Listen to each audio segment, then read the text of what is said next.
Hey guys, Akil here. Welcome back to another episode of the Trading Coach Podcast. For you guys that are brand new, thank you for checking out the podcast. It comes out 3 times a week, Monday, Wednesday, Friday, and it's available on all podcasting apps as well as YouTube. In today's episode, we're going to talk a little bit about mistakes in trading psychology. So it should be a common theme for many of you guys listening to this program. However, before we get into it, I want to say a big thank you for everyone that recently attended our Emergence 2.0 trading workshop. It was 2 days crammed of info and knowledge and greatness, but it was a great workshop, a very educated community that we had for the workshop, which always makes our job easier. And I'm glad we were able to get the key points across. And again, if you guys haven't had the chance to attend one of our workshops, it's a little bit different than what you've seen out there. It's not one of those cram a lot of information into 2 hours and promise that you're going to be a great trader. But more so, what we want to do is we want you leaving with the correct mindset of what it takes to be a great trader. So the basic elements of technical analysis that you need to know, the idea that trading is like a business, how to develop a plan, how to follow a process, kind of the perimeter, right? The outside of what you need to know. That way you have the tools necessary to kind of get on the right track when it comes to the rest of your trading journey.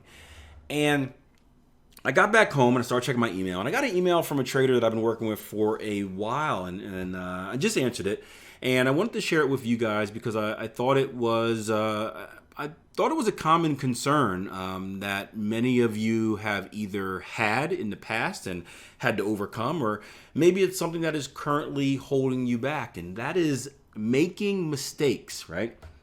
We always talk about psychology being kind of the holy grail of trading. Yes, you need to know how to trade. Yes, you need to know how to analyze a price chart. But I look at that as being the skill part. I guess psychology, handling your psychological state, is a skill as well. But as far as like the easier skill part, that would be technical analysis and developing a trading plan. And by no means when I say easy, I don't want you to get the impression like it's easy, meaning you read a quick book on it and you've got it. But it's something that it is either black or white. It's laid out in the correct way. And if you put in enough work and put in enough hours training yourself on it, you will get better, right? It's just like how anyone can dribble a basketball. Maybe not everyone could be in the NBA, right? There's a genetic lottery that you need to hit in order to do so. But anybody can shoot a basketball. Anybody can dribble a basketball. That's a skill that you can work on your own and become a master of.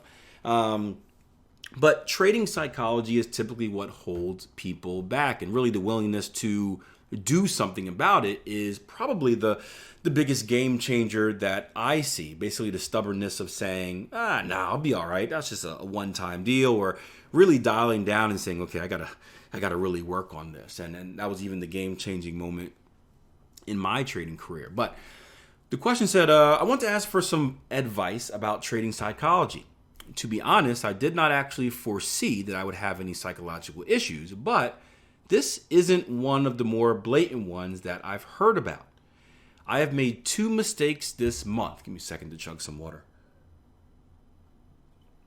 It's been a busy 2 days, so the voice is on its end. I've made 2 mistakes this month.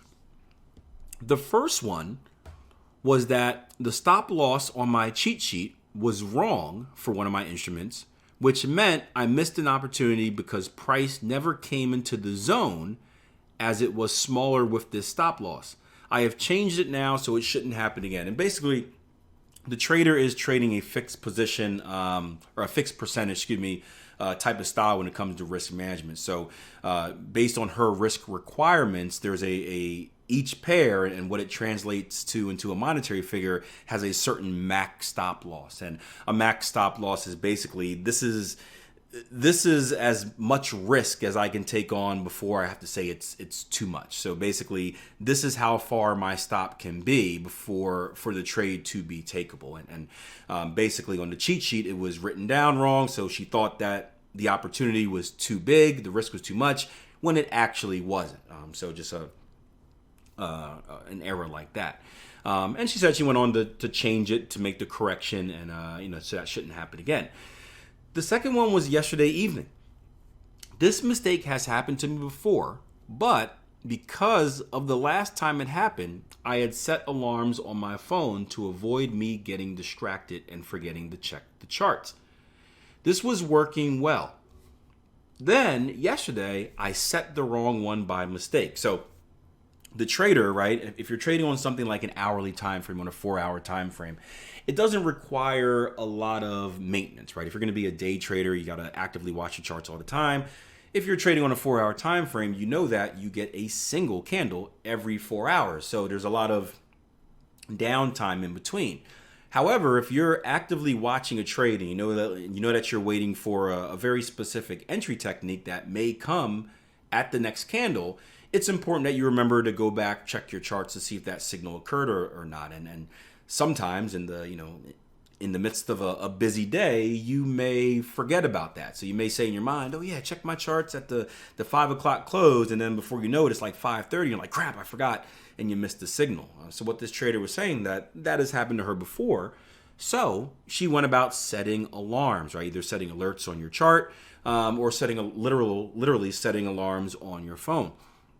But she said, for example, yesterday I set the wrong alarm by mistake. For example, rather than the 6:55 p.m. alarm for the 7 o'clock candle close, I set a 7:55 p.m. one. I have now changed the alarm name to say, for example, 7 p.m. candle closes, so making it more specific so that I can clearly see what it is. But anyway, I missed my setup, and of course, now it's approaching targets. Oh, that's the worst, right? It's funny, right? It's always the trades we miss are the ones that go on to roll to targets. So I missed the setup, and of course, now it's approaching targets, and I feel really angry. I feel really annoyed about this because this would have been a brilliant month for me if I had not made those mistakes. And I keep actually hitting targets. I think I feel annoyed because I've done all this hard work and now I'm letting myself down by making errors. And I know you guys don't know the background of this trader, but when she says she's done a lot of hard work, you guys would have no idea. Let's just put it that way. So it's all this hard work for years and years, I'm talking. And finally at the point where it's like I did everything in the background, it's time to actively trade live. All the T's were crossed, all the I's were dotted. Let's go. And now it's like tripping over my own feet.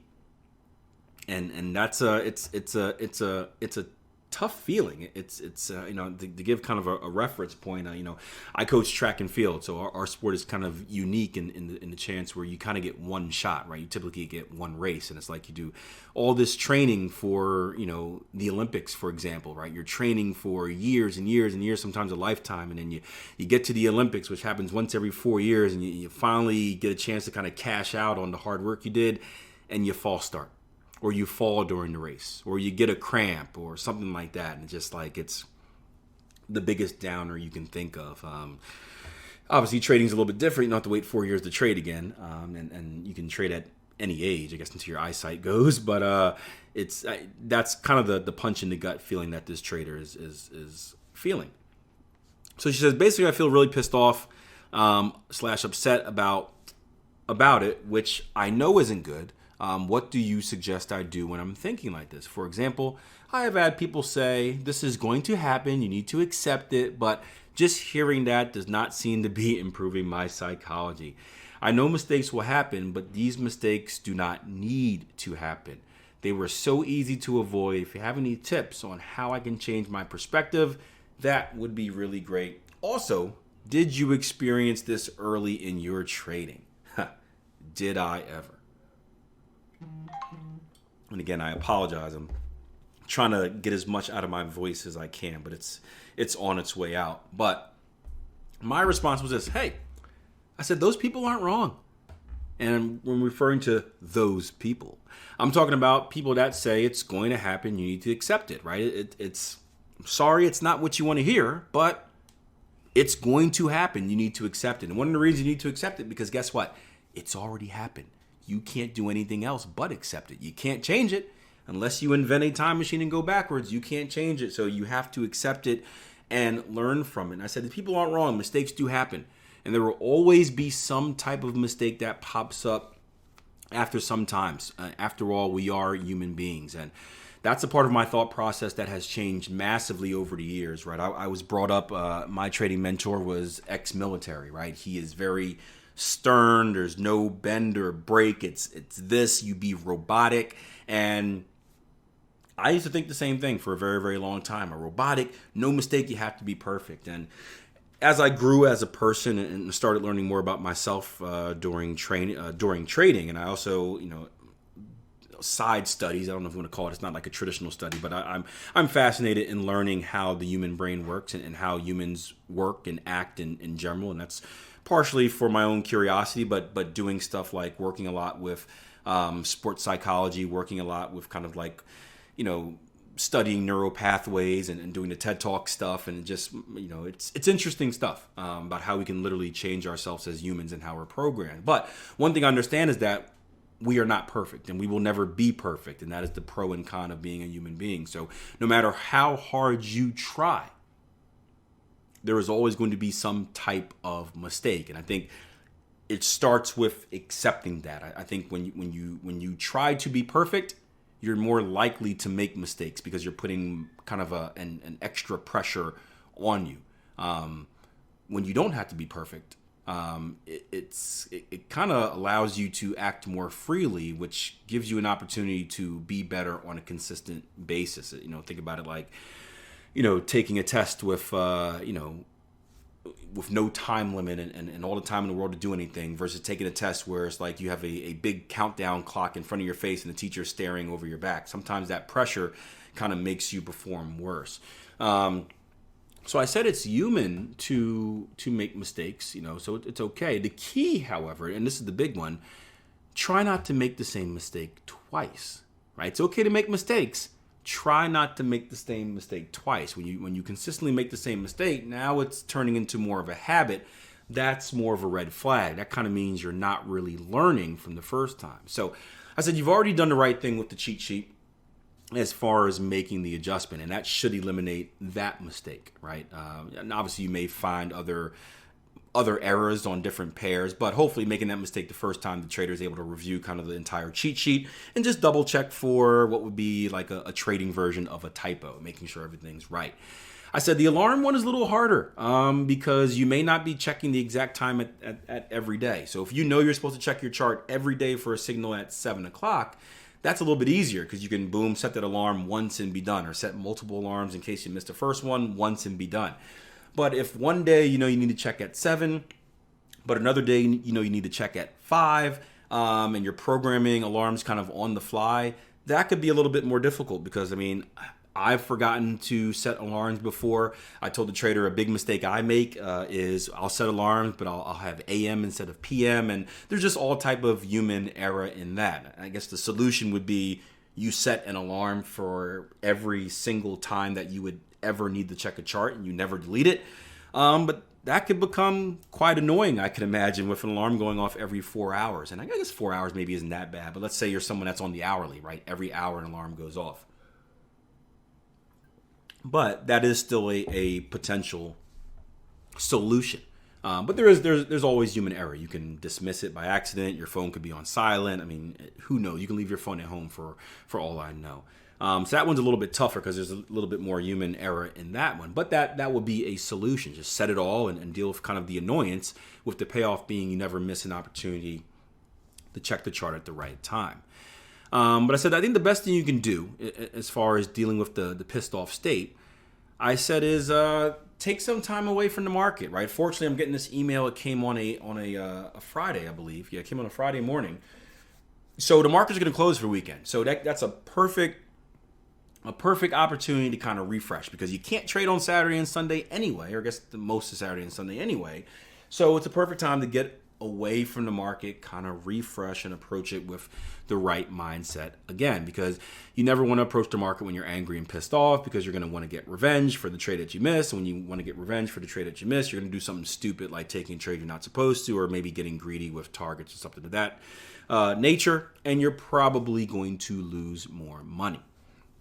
And the last example I gave was, I get a lot from being a former athlete. I hope it should be out before this. I did a recent interview on Trading Coach Podcast 290, I think, with Celeste Rodriguez from down in the Philippines. And she's a performance coach, and we talked about peak performance in trading. And we brought up a lot of, a lot of the lessons that I've learned in life come from athletics. And I'm a big fan of athletics, not just because I'm a sports nerd, but I know how much of a positive impact it can have on molding you as a human being. And not just athletics, any type of team culture, team group activity type of setting is wonderful for many issues. Not to get off on a rant, I promise I won't, but we're dealing with all types of race issues all over the place. You see it in probably every single country that you're in, right?